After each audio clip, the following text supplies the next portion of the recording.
السلام عليكم ورحمة الله وبركاته. مرحبا بكم في قناة سنومة تيك الإخبارية المتميزة.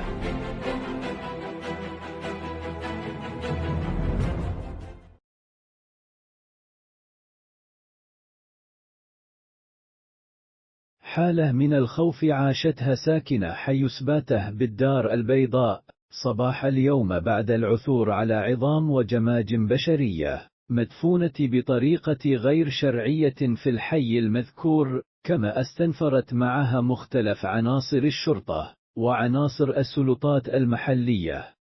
وبحسب مصادر محلية، فقد حضرت لعين مكان الواقعة عناصر الشرطة العلمية، حيث عملت على نقل الجماجم والعظام البشرية للمختبرات العلمية الخاصة بها لمعرفة مصدرها والسبب وراء دفنها بهذه النقطة بالذات.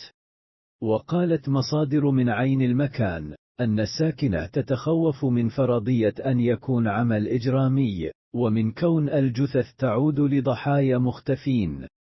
وبالموازاة مع ذلك، فتحت عناصر الشرطة بحثا في الموضوع قصد الكشف عن حقيقة الأمر. وقبل هذا الفعل الشنيع، عاشت ساكنة الدار البيضاء مسبقا على أحداث مؤلمة، منها تصفية الطفل القاصر وحوادث أخرى كثيرة.